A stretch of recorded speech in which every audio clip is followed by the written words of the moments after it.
Bonjour à tous, c'est une joie pour moi de vous retrouver et pour vous dire aujourd'hui un mot sur le signe de la croix.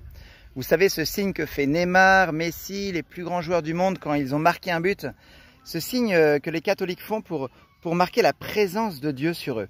Et alors j'aimerais vous dire un mot de cela parce que peut-être on ne sait pas ce que ça signifie. Et comme je suis actuellement à l'abbaye des Dombes, je me dis, au nord de Lyon, je me dis dans une abbaye, c'est un beau moment pour parler du signe de croix. Donc vous voyez, quand on fait le signe de croix, en fait, on marque la présence du Père qui a créé le ciel, Dieu qui est Père, qui nous a créé et donné la vie. Et on met notre intelligence, notre tête sous son regard, la sagesse de Dieu qui couvre mon intelligence, le Père. Et le Fils qui vient, qui vient au cœur de mon humanité, me montrer le chemin de Dieu, Dieu Fils en moi, avec moi, qui m'accompagne. Et l'Esprit Saint qui me fait vivre, qui est la force de Dieu pour me donner de vivre comme chrétien. Et je dis Amen parce que c'est solide.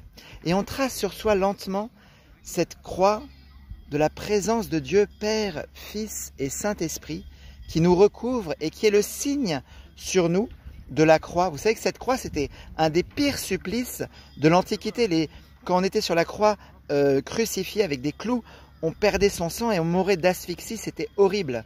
Et Jésus a vécu cela, Dieu en Jésus a vécu cela pour nous, tellement il nous aime, pour nous sauver du mal. Jésus a pris sur lui notre péché pour nous sauver. Et alors fièrement, on trace ce signe de ce supplice en disant « Mais Dieu m'a tellement aimé qu'il est mort sur la croix pour moi. Et j'en suis tellement heureux, il m'a sauvé. » Alors voilà, c'est une belle prière toute simple qui se fait par notre geste. Et je vous la souhaite et n'hésitons pas à la vivre avec respect et amour. À très bientôt.